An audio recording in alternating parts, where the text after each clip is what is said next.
안녕하세요. 사연 읽어주는 남예입니다. 오늘도 와주셔서 감사합니다.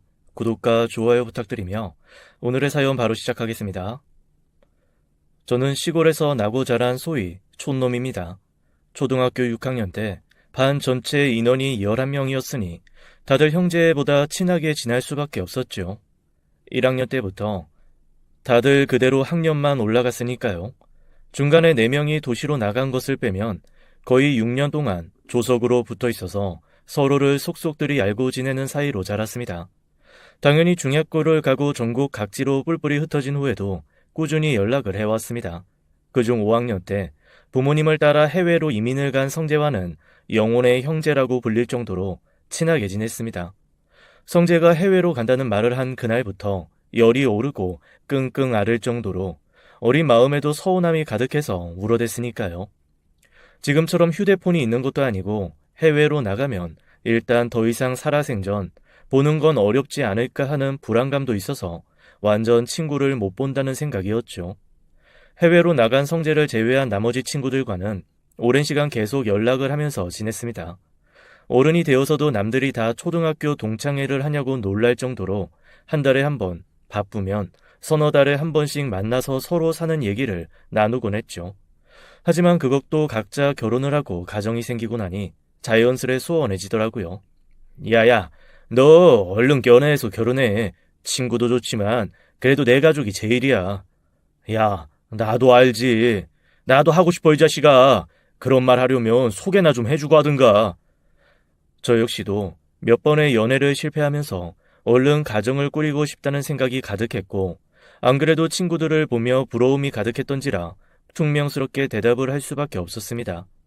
제가 마음 상한 걸 눈치라도 챈 건지 슬그머니 제 기분을 살피던 친구가 화제를 돌리기라도 하듯 저한테 호들갑스럽게 소식을 하나 전했습니다. 야야, 맞다. 야, 너 성재 기억나? 방성재. 우리 5학년 때 해외로 이민 간 녀석. 방성재? 아, 기억나지. 와, 그 이름 진짜 오랜만인데.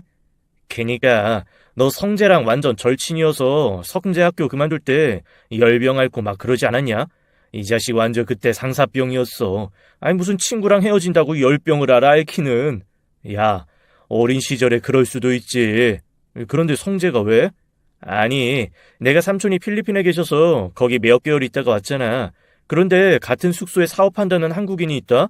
그래서 먼발치에서 봤는데 뭔가 자꾸 익숙한 거야.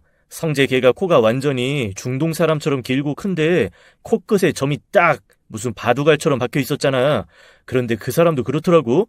내가 자꾸 흘끔거리니까 와서 왜 그러냐고 물어서 더듬더듬 얘기하다 보니까 아니 진짜 방성재더라.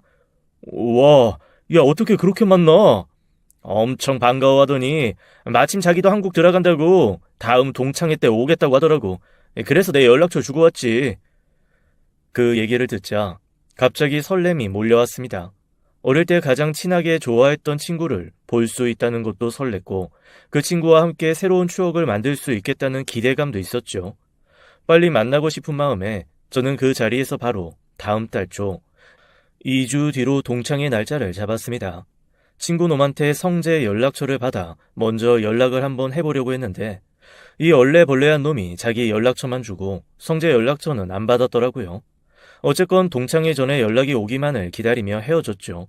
그리고 2주 뒤 딱히 별 연락이 없길래 이번에는 아닌가 보다 하고 마음을 비운 채 동창회 자리에 나갔습니다. 그런데 앉아서 막 인사 나누고 메뉴를 주문하려던 그때 너무 익숙한 목소리가 저를 부르는 게 아니겠어요? 성재였습니다. 정말 하나도 변한 게 없더라고요. 그날 저와 성재는 다른 친구들이 질투할 정도로 둘만 추억 여행에 푹 빠졌습니다. 미국으로 이민을 간 후 쭉 미국에서 살았냐고 물었더니 성재는 잘한 건 미국인데 어쩌다 보니 지금은 필리핀에서 사업을 하고 있다 하더라고요.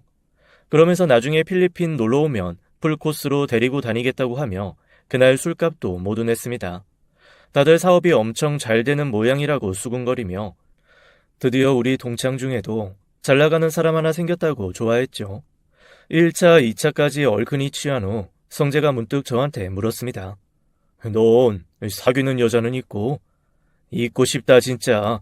다들 봐봐. 2차 가자 그랬더니 집에 마누라랑 애 기다린다고 꽁지 빠지게 가고 지금 여기 남아있는 거 너랑 나랑 저기 저 만년 솔로 2명랑 이게 뭐냐 진짜. 에휴.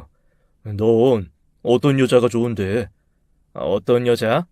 야, 요즘 같아서는 그냥 여자면 될 것 같아. 아니, 남녀 성비가 이렇게까지 엉망인가? 주변에 여자가 없어, 여자가. 야, 야, 입은 삐뚤어져도 말은 바로 해야지. 여자가 없는 게 아니라 너 좋아하는 여자가 없는 거 아니냐? 성재의 그 말을 듣는 순간 가슴 한켠이 꼭 찔려왔습니다. 뭐 사실 맞는 말이에요. 제가 다니는 회사 완전 여자들이 가득한 회사라 못 모르는 다른 친구들은 꽃밭에서 일한다고 부러워하거든요. 그리고 부모님조차 회사에서 좋은 사람 있으면 찾아서 만나보라고 옆구리 쿡쿡 찌르기도 하시고요. 실제적으로 같이 일하는 동료들 중 절반 이상이 회사 안에서 연애를 하거나 결혼을 할 정도로 사내 커플 비중이 높기도 합니다. 그런 와중에 저만 4년째 연애는커녕 썸도 없다는 건 이유가 있는 거겠죠. 제 마지막 연애도 5년 전입니다. 2년쯤 사귄 여자친구가 어느 날 평소와 다름없이 데이트를 하고 헤어지면서 저한테 이러더라고요. 오빠, 우리 이제 그만 만나자. 너무 놀란 제가 무슨 일이냐, 오늘 내가 뭐 잘못한 거 있냐고 물었더니 여자친구가 너무 충격적인 얘기를 했었습니다. 제가 너무 집밥 같대요. 그냥 평생 먹어도 질릴 것 같지는 않은데 설레고 특이한 것도 없고 무난하기만 하고 그래서 평생을 함께할 자신이 없다고 하더라고요. 그 말을 듣고 사실 이후로도 꽤 오랜 시간 트라우마가 남아서 허덕이기는 했습니다. 한마디로 매력 하나 없이 무난하기만 해서 재미없는 사람이라는 거잖아요. 제가 이런 고민을 말해도 다른 친구들은 별로 심각하게 안 듣더라고요. 연애할 때는 자극적인 게 좋지만 그래도 결혼은 편한 사람 찾아 한다면서 다 때 되면 인연 나타난다고만 하는데 문제는 결혼할 인연도 연애를 해야 이어지건 말건 할 거 아닙니까? 연애 자체를 못하고 있는데 결혼이 될 리가 있나요? 평소에는 이런 얘기도 사실 잘 안 하는데 술도 취하고 편한 친구 앞이라 그런지 주절주절 얘기가 나오더라고요. 저도 모르게 시무룩해지자 성재가 저를 툭 치면서 제게 이런 말을 했습니다. 내가 너한테 진짜 잘 어울릴 여자가 있어서 소개 좀 해줄까 하는데 어때? 우리 상부상조 좀 할까? 너도 나한테 여자 좀 소개해주고 나도 너한테 소개해주고. 야, 네 옆에서 너랑 안 사귀고 있는 여자가 내가 눈에 들어오겠냐? 사실 이 말은 솔직한 제 심정이었습니다. 처음 봤을 때부터 사실 옛 감정에 반가운 건 반가운 거고 조금 기죽었거든요. 키도 헐친하고 몸도 너무 좋더라고요. 그리고 어릴 때는 도드라진다고 생각했던 콧대도 다 커서 부리부리한 이목구비와 어우러지니 꼭 외국 배우 같은 분위기를 풍기는 겁니다. 게다가 사업이 잘 되는지 머리 끝부터 발끝까지 명품인데다 100만 원 가까이 나온 1차, 2차 모두 턱턱 돈 낼 정도면 진짜 잘 나가는 거잖아요. 그런 성질을 두고 왜 여자들이 절 만나겠습니까? 평소 같으면 그냥 이런 소리도 속으로 삼키고 말았을 텐데 술에 취하니 진심이 술술 밖으로 나오더라고요. 그랬더니 성재가 저한테 소개해줄 여자는 그런 겉모습 안 보고 진짜 백이 속을 보는 여자라며 한번 만나보라 하는 거 있죠. 그래서 일단 술김에 알겠다고 했습니다. 그리고 다음날 저는 성재에게 정말 뜬금없는 문자를 받았습니다. 바로 오늘 저녁 그 여자분과 소개팅 잊지 않았냐는 거였어요. 너무 당황스러웠죠. 놀래서 성재에게 연락했더니 아니 제가 어제 술 먹고 그랬다는 겁니다. 지금 당장 여기서 날짜 잡아라. 아니 내일 저녁에 보자고 해라. 쇳불도 당김에 빼랬다고 했다. 이러면서 아주 진상을 부렸던 모양이더라고요. 너 희영이랑 통화까지 했잖아. 기억 안 나? 그 말을 듣는데 문득 꿈결처럼 아련하게 몰려오는 기억이 있었습니다. 제가 희영씨 이러다가 기쁠 희에 꽃뿌리 영 쓰시냐? 그러면 기쁜 꽃이니까 해피 플라워라고 부르겠다. 이딴 소리를 했던 게 생각나더라고요. 쥐구멍이 있으면 일단 거기로 들어가고 싶었습니다.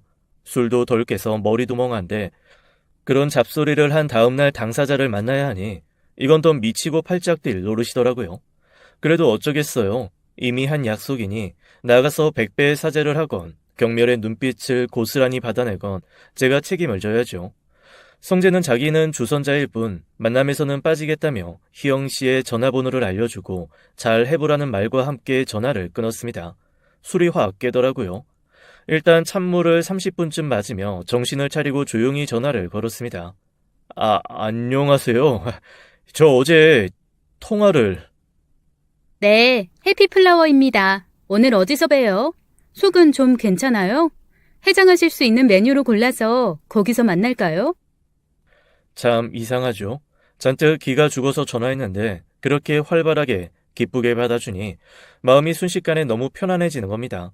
저도 모르게 호로록 풀어져서 또 이 얘기 저 얘기 주섬주섬 늘어놓기 시작했습니다. 순식간에 1시간이 가더라고요. 와, 시간 빨리 가네요. 그런데 우리 남은 얘기는 만나서 해도 돼요? 저 준비해야 할 것 같은데. 전화 그만 끊자는 얘기도 이렇게 센스 있게 돌려 말해주는 여자라니. 저는 일단 만나기도 전에 반쯤 반해버리고 말았습니다. 그리고 만난 후에는 완전히 반했죠. 일단 저랑 전혀 어울리지 않을 정도로 예쁘고 사랑스러운 사람이었습니다. 조금 과장되게 말하면 같이 길을 걸으면 열의 9은 뒤돌아보면서 남자가 돈 많은가 봐 저런 여자랑 다니고 라는 말을 할 것 같은 사람이었죠. 그동안 연애를 하고 싶다는 마음의 수위 넘치는 댐속 물처럼 찰랑이동 차에 그 문을 툭 열어버리는 여자를 만났더니 정신을 못 차리겠더라고요. 저는 진짜 넋을 잃을 정도로 빠르게 그 여자에게 빠져들었습니다. 그녀가 하는 말은 다 옳았고 그녀가 하자는 건 다 하고 싶었고 그녀를 위해서는 정말 할 수만 있다면 달을 따다가 주는 것도 하고 싶었습니다. 성재에게 너무 고마워서 뭘 해줘야 할지 모르겠더라고요. 능력만 되면 집이라도 한 채 사주고 싶을 정도였지만 제 집도 살 수 있을지 없을지 모르는 판에 그건 힘들고 회사에 있는 여직원들을 하나씩 소개해주기로 했습니다. 여직원들의 반응은 뜨거웠어요. 일단 한 여직원이 먼저 소개팅을 하고 글쎄 평생 저한테 먼저 말 거는 법 없던 그녀가 케이크에 향수까지 사다가 제 책상 위에 올려둔 거 있죠. 그러면서 평생을 기다렸던 이상형을 만났다나요? 그래서 제가 그럼 잘 사귀어 보기로 한 거냐, 연인이 되기로 한 거냐고 물었더니 저를 완전 노인네 취급하면서 그러더라고요. 어머, 누가 한두 번 만나고 사귀고 그래요? 일단 만나보는 거지. 그리고 이거 사귀기로 해서 드리는 거 아니에요. 성재 씨 같은 사람은 꼭 남자친구 아니더라도 그냥 알게 된 걸로 좋은 사람? 여튼 사람 소개 잘해주면 보답은 하는 거라길래 하는 거예요. 어쩜 그런 친구가 있어요? 이후 저희 회사에서는 이상한 유행 아닌 유행이 시작되었습니다. 마치 연예인 팬미팅을 하듯 돌아가면서 성재를 한 번씩 만나보는 그런 유행이랄까요. 나중에는 친구인 저는 아예 건너뛰고 여직원들끼리 아름아름 성재와의 만남을 주선하고 만나고 또 주선하는 일이 벌어지더라고요. 그중에 몇 명이나 진지한 관계로 갔는지 아니면 정말 암묵적으로 아무도 건드리지 않는 공공재 같은 남자로 두고 한 번씩들 호기심에 만나는 건지는 저도 몰랐습니다. 성재도 남녀 사이의 일은 밖으로 말하는 거 아니라면서 저한테 별말 안 했고 여직원들이야 원래부터 저랑 별로 말도 섞지 않았으니 알도리가 없었죠.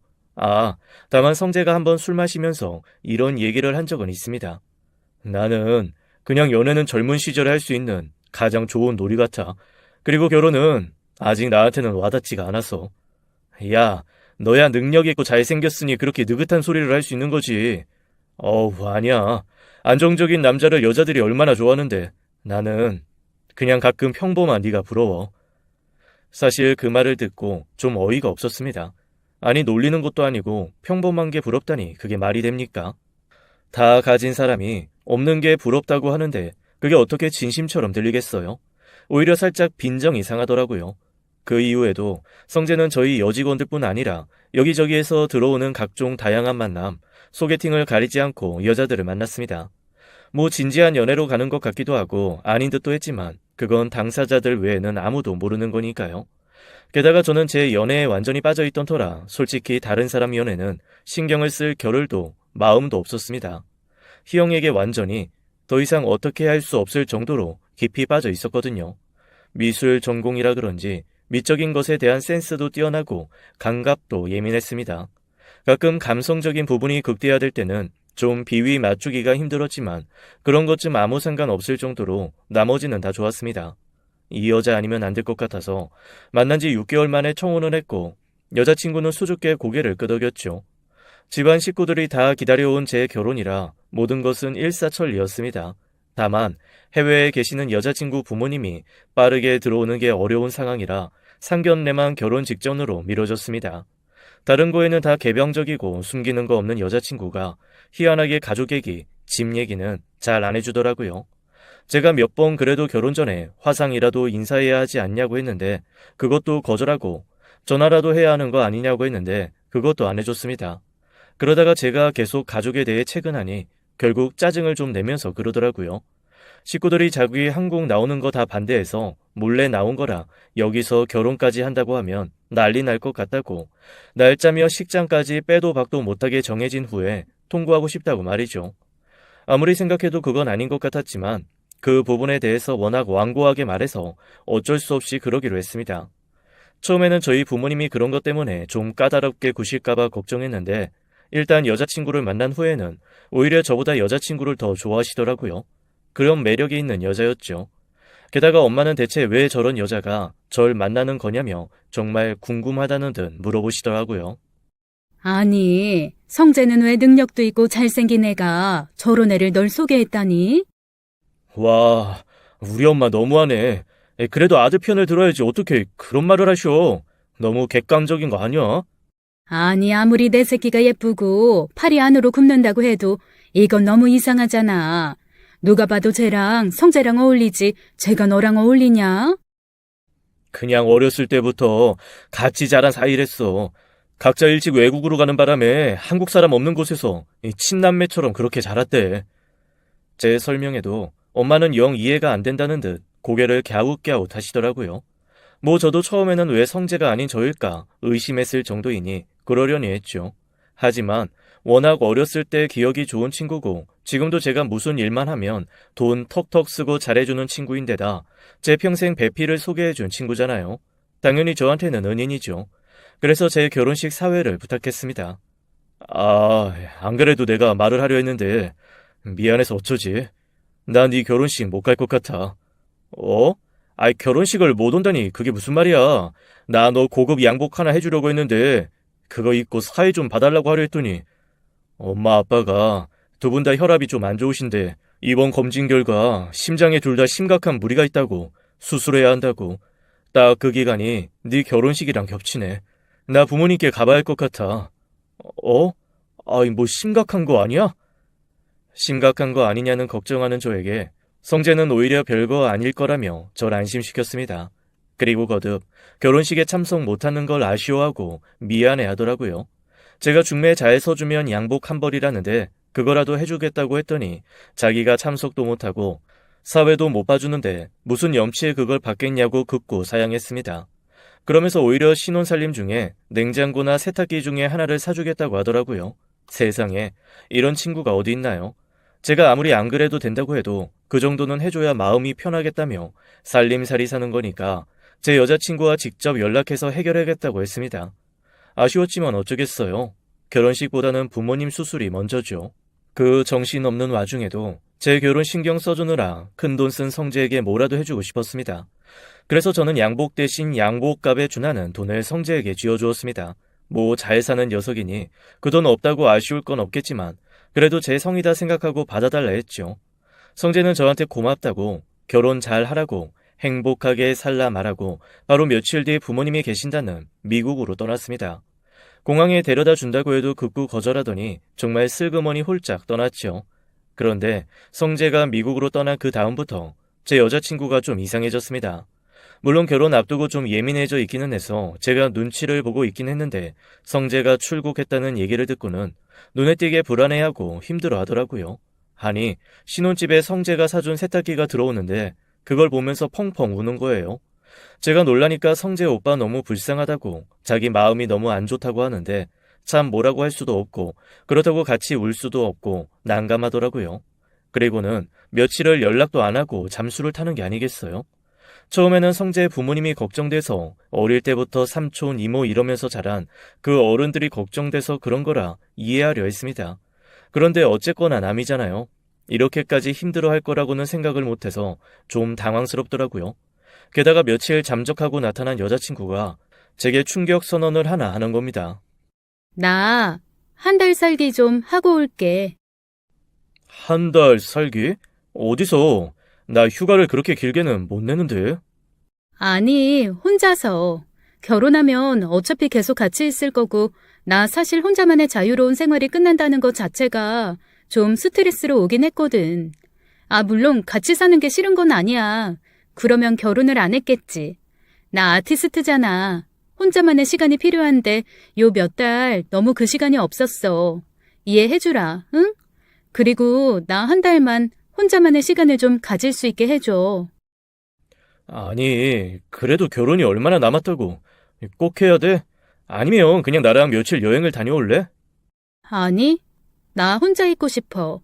그냥 정말 나 혼자 오롯이 동굴 속에서 나의 마지막 싱글을 보낼 시간이 필요해서 그래. 사실 100% 이해가 되지는 않았습니다. 저는 한시도 떨어져 있고 싶지 않고 더군다나 결혼 2달 앞두고 한 달 살이를 혼자 어딘가로 가서 하겠다는 게 이상했거든요. 하지만 여자친구는 완강했고 결국 저는 허락을 했습니다. 물론 부모님께는 아무 말도 안 했죠. 결혼 전에 같이 뭐 보러 가자는 엄마에게도 그냥 둘이서 알아서 한다고 신경 쓰지 마시라고 한 채 여자친구 한 달 살기를 지원했습니다. 여자친구는 훌쩍 필리핀으로 떠났습니다.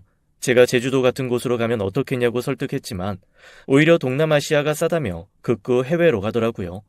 대체 혼자서 외국 나가 한 달이나 뭘 하겠다는 건지 그마저도 자기가 먼저 연락하지 않는 한 연락도 하지 말라는 겁니다. 그 말에는 너무 어이가 없어서 성을 버럭냈는데 꼼짝도 않더라고요. 결국 제가 지고 말았습니다. 자주 연락하지 않겠다는 약속을 하고 그럼에도 만약의 상황에 대비해 묵는 곳에 연락처를 달라고 읍소했죠. 그렇게 여자친구는 훌쩍 한 달 살이를 떠났습니다. 그리고 그 한 달간 저는 정말 심란한 마음에 하루하루가 어떻게 가는지 모르겠더라고요. 혼자만의 진지한 시간을 갖고 싶으니 연락도 하지 말라는 여자친구의 말을 대체 어디까지 들어줘야 하는지도 모르겠고 이게 맞나 싶은 생각도 들었습니다. 그렇게 시간이 흘러 결국 한 달 살이가 끝나는 날이 왔습니다. 3일 뒤면 비행기를 타야 하는 날, 저는 한 달 만에 처음으로 여자친구에게 전화를 걸었습니다. 그런데 글쎄, 없는 번호라고 나오는 게 아니겠어요? 순간 모든 것이 아득해져 왔습니다. 이게 무슨 일인가? 혹시 거기서 뭔가 잘못된 건 아닐까? 그동안 연락을 안 한 내가 나쁜 놈이다. 오만 생각이 다 들면서 손이 벌벌 떨리더라고요. 얼른 여자친구가 알려준 숙소 번호로 전화를 했습니다. 그런데 그 숙소에서 한 말을 듣고 저는 정신이 아득해질 정도로 충격을 받았습니다. 글쎄, 그런 사람은 예약을 한 적도 없고 투숙을 한 적도 없다는 거였습니다. 그때부터 저의 예비 신부 찾기가 시작되었습니다. 그리고 찾으면 찾을수록 나오는 증거들은 저를 점점 더 깊은 수렁에 빠뜨렸습니다. 나왔다는 학교, 살았다는 동네, 다 거짓말이더라고요. 요즘이 어떤 세상입니까? 한 달이 건너면 다 아는 사람이고 그 사람들 통해서 정보 얻는 거 시간과 노력을 투자하면 못할 게 없잖아요. 미술을 전공하며 다녔다는 학교에서는 지난 10년간 코리안 아메리카는 한 명도 입학한 적이 없고 더군다나 그런 이름의 사람은 신입생 명부에도 졸업생 명부에도 없다고 하더라고요. 한국 들어와서 다닌다고 한 회사에 연락을 했더니 오히려 저를 이상한 사람 취급하면서 그런 부서도 그런 사람도 없다고 하는 게 아니겠어요? 미국의 미네소타에 있다고 했던 부모님도 다 거짓이고 한마디로 저한테 말한 게 전부 가짜였습니다. 이쯤 되니 이름도 가짜가 아닐까 하는 생각이 들더라고요. 그러면서 문득 친구인 성재가 떠올랐습니다. 아니, 이 모든 것이 거짓인 것을 알면서도 저한테 소개를 해준 게 아니라면 그 친구도 철저하게 속은 채 지내왔다는 거잖아요. 사실 전자도 믿기가 어려웠고 후자도 믿기가 어려웠지만 상황이 이렇게 된 마당에 친구마저 저를 속였다는 생각하고 싶지 않더라고요. 성재에게 전화를 했습니다. 그동안 부모님 괜찮으시냐고 몇 번 문자로 묻고 대답을 듣기는 했지만 전화는 처음이었어요. 한참 지난 후에 나른하고 힘없는 목소리로 성재가 전화를 받더라고요. 그런데 전화를 한 사람이 저라는 걸 알고 나서는 뭐라고 중얼거리더니 바로 끊어버리는 게 아니겠어요? 잠에 취한 건가, 뭔가 정신이 없는 건가 싶어서 문자를 보냈습니다. 혹시 제 여자친구의 행방을 알거나 숨긴 게 있으면 얘기해달라고요. 답은 없었습니다. 그로부터 며칠간은 정말 죽을 것 같이 힘들고 괴로운 시간이었습니다. 여자친구의 행방은 알 수 없고 결혼식은 일주일 앞으로 다가왔고 성재도 뒤늦게 자기도 아는 바 없다며 미안하다는 문자 하나가 전부였으니까요. 영화 트루먼 쇼에 보면 트루먼이라는 사람을 제외한 모두가 연기자이고 그들이 사는 세상이 거대한 세트장으로 이루어져 있죠. 모두가 연기하는 그 세상에서 그 사실을 혼자만 모르고 사는 트루먼은 결국 어느 날 자기를 옥죄고 있던 모든 굴레를 깨버린 채 밖으로 탈출합니다. 물론 그 전에 온갖 고난과 역경이 그들을 기다리고 있었죠. 마치 그 영화 속 트루먼이 된 기분이었습니다. 저를 제외한 모두가 뭔가를 꾸미고 숨기고 있는데 저만 혼자 그 안에 갇혀서 허우적거리는 느낌이요. 그 와중에 제 회사 여직원들 몇이 제 속을 아주 완전히 뒤집어 놓은 사건이 또 생겼습니다. 평생 가야 눈길 한번 안 주던 사람들이 어느 순간 한 명씩 슬그머니 절 찾아와서 이러는 겁니다. 과장님, 혹시 그 성재 씨 과장님 결혼식에 와요? 성재요? 왜요? 아니요, 그때 몇 번 만나고 나름 통하기도 하고 그랬는데 연락이 아사모사 끊겨서 혹시 결혼식 오시면 저도 가려고요. 요즘 연락이 잘 안 돼서. 부모님이 편찮으셔서 미국 갔는데. 부모님이요? 두 분 다 돌아가신 거 아니었어요? 돌아가셨다고요? 언제요? 아닌가? 저한테는 중학교 때 돌아가셔서 먼 친척 삼촌네 집에서 자랐다고. 여직원은 고개를 갸웃하며 사라졌습니다. 그런데 이후에도 2명 정도 더 저한테 와서 슬그머니 제 결혼식에 성재가 오는지를 묻더라고요. 알고 보니 이 녀석이 회사 여직원들을 돌아가면서 만나고 나름 썸에서 사귀는 사이까지 아사무사하게 만나다가 헤어지고 거리두고 그랬나 봐요. 잠자리를 같이 한 사람도 몇 있는 듯 했고 성재와 여전히 썸 타는 사이라고 생각하는 사람도 한둘은 있는 듯 했습니다. 그런데 다들 얼마 전부터 성재랑 연락이 잘 안 되니 제 결혼식에서 만나 뭔가 단판이라도 지으려고 한 듯 했어요. 자칫 잘못하면 제 결혼식이 성재를 두고 여자들끼리 벌이는 전투의 현장이 될 뻔한 거였죠. 그런데 이들이 얘기를 들으면서 좀 이상했던 건 제가 알고 있는 성재의 상황과 그 사람들이 말해주는 게 너무도 달랐다는 겁니다. 저는 분명 미국에서 사업하시는 부모님이 살아계시고 성재만 사업자 필리핀에 가 있는 것으로 알고 있었거든요. 그런데 여직원들의 말을 종합해보면 아예 이민을 간 곳도 필리핀이고 거기서 부모님 돌아가시고 혼자 산다고 알고 있더라고요. 대체 무슨 말이 맞는 건지 알 도리도 없고 그 와중에 여자친구는 끝까지 연락이 안 되고 성재조차 제대로 된 답이 없는 와중에 속만 타들어가는데 낯선 번호로 문자가 하나 왔습니다. 사진이었어요. 분명 사진에 찍힌 옆모습은 제 여자친구였어요. 그런데 여자친구가 팔짱을 끼고 웃으면서 바라보고 있는 남자가 있더라고요. 뒷모습뿐이긴 했지만 헐친하고 몸이 좋아 보이는 남자였습니다. 처음에는 저랑 만나기 전에 사귄 사람인가? 이 사진이 갑자기 왜 날아온 건가 싶어 확대해서 들여다보고 있는데 그 번호로 전화가 왔습니다. 전화의 주인공은 어떤 여자였습니다. 저한테 다짜고짜 그 사진 속 여자와 무슨 관계냐고 묻더라고요. 그래서 제가 결혼할 여자라고 했더니 깊은 한숨과 함께 중요한 얘기가 있으니 만나자고 하는 겁니다. 너무 이상한 반응이었지만 저로서는 한 달이 넘게 헤매며 찾아다니던 여자친구에 대한 단서를 처음으로 잡은 셈이니 그냥 놓치고 넘어갈 수가 없었습니다. 당장 만날 약속을 잡고 청심환 하나 사서 털어놓고 약속 장소로 나갔습니다. 약속 장소에는 몹시 초췌한 얼굴의 여자가 하나 나와서 앉아있더라고요. 혹시 문자 보내신 분이신가요? 네, 방성재 씨. 아니, 방성재 그 개자식 아내 되는 사람이에요. 아내요? 성재 아내요? 저도 모르게 다리가 풀려 의자에 풀썩 주저앉고 말았습니다. 앞에 놓인 얼음 가득 담긴 커피를 단숨이 들이킨 성재의 아내는 한숨을 푹 쉬고 제 앞에 사진을 몇 장 더 내놓았습니다. 한 열흘 전에 찍은 거예요. 알아보시겠어요? 한 장 한 장 사진을 보며 저는 덜덜 떨리는 손을 주체할 수가 없었습니다. 성재 옆에 누가 봐도 다정한 연인의 모습으로 서 있는 사람. 두 사람 10년 넘은 내연 관계예요. 궁금하시죠? 그 10년 동안 제가 왜 이혼 안 하고 살았는지. 내연 관계라고요? 아니 그게 무슨... 그런데 왜 저한테... 왜죠? 왜 그런 건데요? 글쎄요. 모르죠. 왜 개들이 뼈다귀 먹다가 땅에 묻어두잖아요. 안전하게 보관하다가 다시 꺼내 먹고 싶을 때 꺼내 먹으려고. 방성재 이 개자식도 그렇게 생각했나 보죠. 자기가 가지고 있다가 어디 좀 안전하게 여자를 보관할 그런 곳을 찾은 거 아니겠어요? 순간 머릿속이 아득해져 왔습니다. 그동안 제 일생일대의 여자를 만나게 해줘서 고마워했었는데 그게 사실은 자기 여자를 잠시 저한테 맡겨놓은 개념이었다니 정말 상상도 못한 거였습니다. 이쯤 되니 그 무엇도 못 믿겠더라고요. 그런데 그쪽이 성재 아내라는 걸 제가 어떻게 믿어야죠? 성재의 아내는 제가 그럴 줄 알았다는 듯 주섬주섬 가방에서 앨범이며 각종 서류를 꺼냈습니다. 거기에는 20대 후반의 성재와 제 앞에 있는 여자분의 결혼사진, 그리고 결혼증명서가 있었습니다. 제가 이 사람을 만난 건 필리핀으로 여행을 가서였어요. 그렇게 시작된 성재 아내의 얘기는 들을수록 기가 막히더라고요. 20대 후반에 배낭 여행을 떠났던 성재의 아내는 필리핀에서 성재를 처음 보고 첫눈에 반했다고 했습니다. 성재 때문에 뒤에 가려고 했던 일정도 다 미루고 한 달을 그 옆에 있었다고 하네요. 지금도 그렇지만 20대의 성재는 더 멋있었고 정말 매력적이어서 성재야와 함께 쇼핑몰을 가고 야시장에 앉아있는 것만으로도 모두의 시선을 한눈에 받았대요. 그리고 그 자체만으로 우쭐하고 좋았다고 했습니다. 미쳤었던 거죠.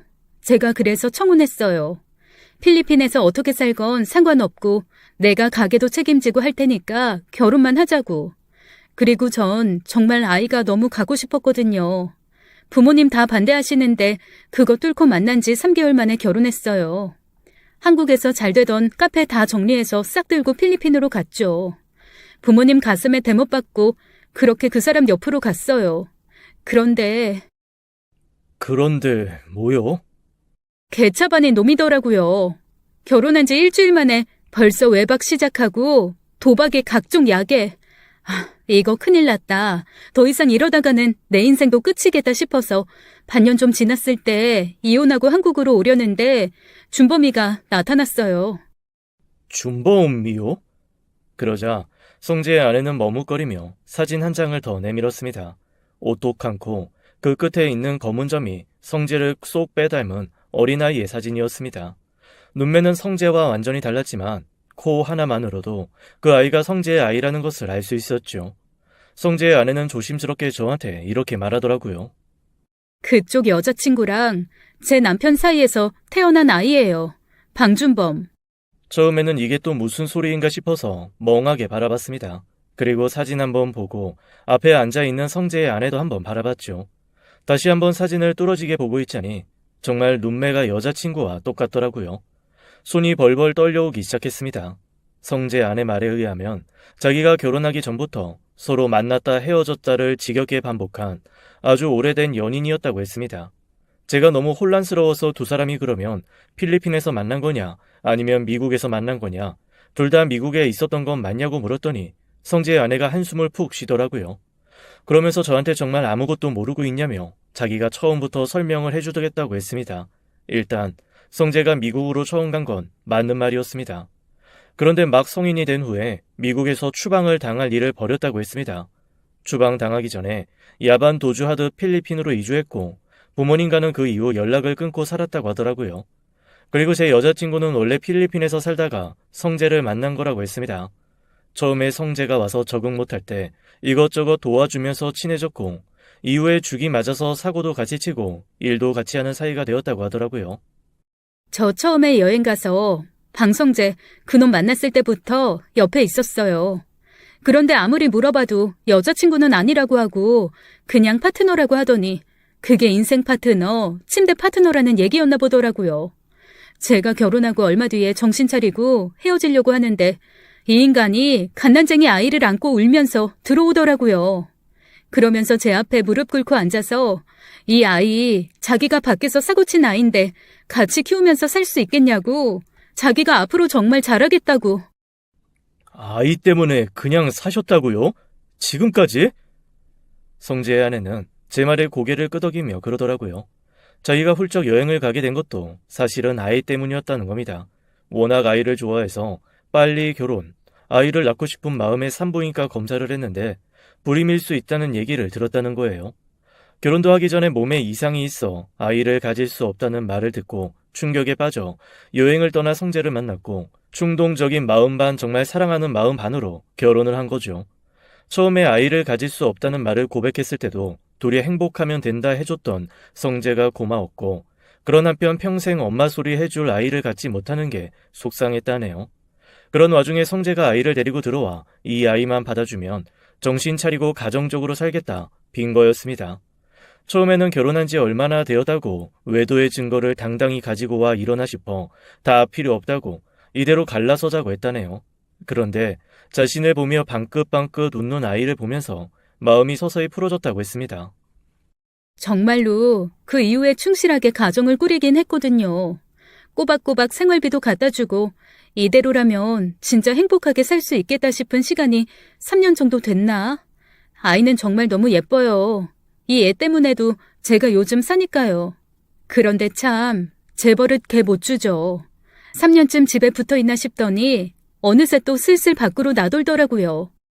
희영이랑 바람을 다시 피웠다고요? 희영이요? 이 여자 이름을 그렇게 알고 있어요? 하긴 저는 제니라고 알고 있는데 다른 사람들은 또 다 제각각 다른 이름으로 부르더라고요. 카렌, 안젤리카, 조안, 진영, 세이 이런 이름도 있었어요. 그쪽한테는 희영이라고 한 모양이네요. 희영, 아니, 제니, 아니, 뭐가 되었건, 그럼 그 여자는 뭐 하는 여자예요? 미술 전공 아니에요? 그러자 성재 아내가 피식 웃으면서 그러더라고요. 여자친구가 불법 타투 시술을 하는 사람이니 아예 미술 쪽과 관련이 없다고는 못한다나요? 그러면서 아주 무서운 얘기를 해주었습니다. 필리핀에 있는 조직들은 자기네들이 주력으로 하는 사업을 문신으로 새긴다네요. 밀수 같은 걸 하는 조직은 정가를 새기고, 약을 유통하는 조직은 거미를 새기고, 폭력이나 도박을 더 많이 하는 조직은 문어를 새기고, 이런 식으로요. 그런 조직들의 문신을 전문적으로 새겨주는 뒷골목 문신사라는 거였습니다.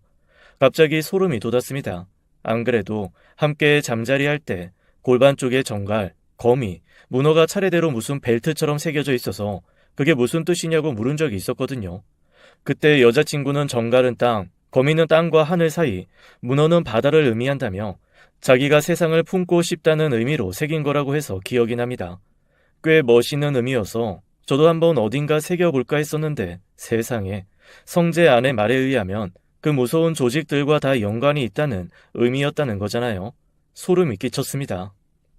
아이를 데려오고 3년, 그 3년은 얌전했죠. 그 다음부터는 다시 본성을 드러내더라고요. 그때 알았어요. 제 아들의 생모가 그 여자라는 거. 둘이 사고쳐서 낳은 아이는 제게 던져두고 둘이서 신나게 연인 노릇하며 지내더라고요. 어이가 없었지만 다 버리고 떠나고 싶었지만 애는 저를 엄마라고 생각하잖아요. 아이를 버릴 수는 없었어요. 그래서 아이 때문에 지금까지 방성제를 버리지 못하고 온 거죠. 그런데 다시 또 바람 피워서 절 찾아오신 건가요? 그동안 참으셨다면서요. 왜 새삼? 이 인간이 왜 한국으로 왔는 줄 알아요? 글쎄요. 동창회 때문이라고 그동안은 알았는데 지금 얘기 들어보니 그건 아니었던 것 같고, 사실 이 얘기를 하면서도 더 이상 충격적인 얘기는 없을 거라 생각했습니다. 이미 제가 듣고 있는 모든 얘기가 평소에 저라면 감당하기 어려워 숨이 쉬어지지 않을 정도로 충격적인 것들이었으니까요. 그런데 지금까지 들은 얘기는 아무것도 아니었더라고요. 성재가 한국을 들어온 건 경찰을 피해서였습니다.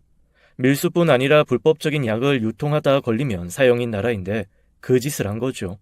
같이 그 일을 하던 사람들이 경찰이 쳐둔 덫에 걸려 우르르 잡혀 들어가고 그중 일부는 법 처벌을 받아 세상을 떠났다고 하더라고요. 자기도 잡히면 큰일 날 것 같으니 다 두고 혼자 있는 돈 다 긁어 모아 한국으로 야반 도주를 한 거였습니다. 그동안 동거동락을 같이 했던 제 여자친구까지 버려둔 채요. 버림받았던 생각에 이를 득득 깔던 여자친구가 우여곡절 끝에 한국으로 건너왔고 둘은 불꽃 튀는 싸움을 몇 번 거친 후 다시 연인이 되었던 겁니다. 너무 오랜 시간 함께 우여곡절을 겪다 보니 서로를 이해할 사람이 서로뿐이라는 사실을 깨달은 건지, 아니면 악마의 친구는 악마뿐이라는 말을 증명이라도 한 건지, 여튼 한국에서 둘은 새로운 삶을 시작했던 거죠. 하지만 깨진 그릇이 어떻게 그렇게 쉽게 붙겠어요? 여기서도 싸우고 또 싸우다가 헤어지고 헤어지면서 서로 지치고 지치면서 이제는 각자의 길을 가자고 합의를 했을 그 즈음 제가 나타난 겁니다. 성재로서는 정말 걔가 나중에 먹을 뼈다귀 묻는 마음으로 저를 소개해 준 거였죠. 저는 그것도 모르게 신나서 꼬리치며 덥석 소개를 받아들였던 거고요. 아마 제 여자친구, 아니 성재의 내연녀는 저를 만남으로 인해 성재가 질투를 하거나 자기한테 다시 집착해 주기를 바란 것일지도 모르겠습니다. 그러다가 어떻게 흘러 저랑 결혼 얘기가 나오고도 성재가 반응이 없으니 불안해했던 거죠. 게다가 훌쩍 성재가 한국을 떠났으니 자기를 여기에 두고 아내와 아이에게 돌아간 것으로 확신해서 질투해 눈이 멀었던 겁니다. 그렇게 한 달 살기에 핑계를 대고 바로 쫓아갔던 거였어요. 그러니 당연히 제가 찾아도 답이 없고 알려준 숙소도 가짜였을 수밖에 없는 거죠. 그러면 지금 둘이 같이 있는 건가요? 같이 있기도 하고 아니기도 하죠. 그게 무슨 말씀이세요? 제 남편 중독자예요. 그런 제 남편과 십수년을 같이 있던 여자예요. 멀쩡할 거라고 생각해요? 그 인간이 왜 자기 발로 도망간 나라로 다시 기어 들어왔겠어요? 약 찾아온 거예요. 한국에서 구할 수 있는 한계가 있으니까. 자기가 먹고 쓰던 거 그거 못 입고 못 놓아서 기어 들어온 거고, 그 여자도 남자 하나 때문에 목숨 걸었겠어요? 당연히 아니죠. 그러면 둘 다 중독자라는 거예요? 네, 네, 그랬습니다. 두 중독자는 서로뿐 아니라 약도 놓지 못해 다시 죽을 구덩이를 찾아 들어갔고, 며칠 전에 경찰에 잡혀 지금 구금되어 있다고 하더라고요. 성재 아내는 지금 이혼 절차를 밟고 있다 했습니다. 그러면서 저를 찾아온 이유가 두 개라고 얘기하더라고요. 하나는 사실을 알려줘야 혹 해외 경찰이 저를 찾았을 때 당황하지 않을 것 같아서 도의적인 차원으로 충고하는 마음이라 했습니다.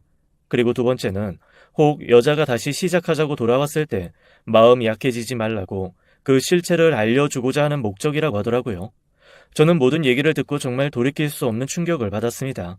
일단 성재 아내에게는 고맙다고 얘기했고, 결혼을 준비하면서 취소할 수 있는 건 다 취소했습니다. 부모님께도 사실을 말할 수 없어서 그냥 제 마음이 변했다고만 했고, 회사도 그만뒀습니다. 그리고 무작정 필리핀으로 떠났습니다. 아무리 결혼도 취소하고 다 엎어진 상황이기는 했지만 마음 한켠에는 사실 이런 생각이 도사리고 있었습니다. 성재, 아내일 수는 있어. 하지만 사람이 질투에 눈이 멀면 어떤 일을 벌일지 모르는 거잖아. 그냥 거짓말로 나를 현혹하려고 한 것일지도 몰라. 그렇게 저는 마지막 희망의 끈을 잡고 필리핀으로 찾았습니다. 그리고 성재와 여자친구의 행방을 찾기 시작했죠. 하지만 저의 마지막 희망은 며칠 만에 산산조각이 나고 말았습니다. 제가 그 둘을 수소문하고 있다는 얘기가 어떻게 퍼지고 들어간 건지 현지 경찰이 저를 참고인 조사로 부르더라고요. 제가 외국인이다 보니 여러 가지 절차도 복잡하고 우리나라 쪽 담당자도 2명이나 배석한 자리였습니다.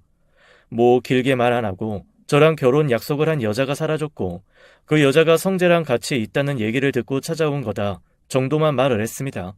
그리고 거기에서 저는 성재의 아내가 해준 말이 다 사실임을 다시 한번 확인할 수 있었습니다. 정말로 두 사람 범죄를 저질러 각각 구금된 상태이고 재판도 필요 없을 만큼 죄질이 확정적이더라고요. 충격에 빠져 멍하게 있자 저한테 이것저것 물어봤던 사람들이 그냥 여기 더 있지 말고 한국으로 빨리 돌아가는 게 좋겠다 하더라고요. 얽혀 있는 거 소문 나봐야 좋을 거 없다나요? 대체 제 인생에 왜 이런 일이 벌어진 건지 그저 원망스럽기만 했습니다. 딱 한 번만 얼굴 보고 따지고 싶었지만 그것도 쉽지 않더라고요. 면회 자체가 안 되는 상황이라 제가 할 수 있는 건 없었습니다. 결국 저는 잔인한 현실만 뼈저리게 깨달은 채 터덜터덜 집으로 돌아올 수밖에 없었습니다. 그리고 한동안 폐인처럼 지냈죠. 그로부터 몇 달 뒤 성재의 아내에게서 아주 짧은 소식이 전해져 왔습니다. 두 사람의 부고였어요. 긴 말도 없이 소식은 간단했습니다. 죽고 못 살던 둘이 같이 세상을 떠났어요. 저주이건 용서이건 뭐든 하셔야 할 것 같아서 알려드립니다. 허탈했습니다. 그와 동시에 저한테는 한 장의 해외 우편이 도착했습니다. 어디선가 오래 보관되어 있었던 건지 아니면 돌고 돌다 이제 온 건지 소인도 여러 개 찍혀 있고 겉이 너저분한 편지였는데 겉의 글씨를 보고 순간 얼어붙었습니다. 성재의 글씨였어요. 좀 소름 끼치더라고요. 성재의 아내에게서 세상을 떠났다는 소식을 듣고 거의 바로 편지가 도착하니 마치 어디선가 누가 짜고 보낸 것 같기도 하고 귀신이 보낸 것 같기도 해서 오싹했습니다. 며칠은 그 편지를 뜯어보지도 못하겠더라고요. 그러다 간신히 용기를 내서 뜯은 편지에는 횡설수설하는 성재의 말이 적혀 있었습니다.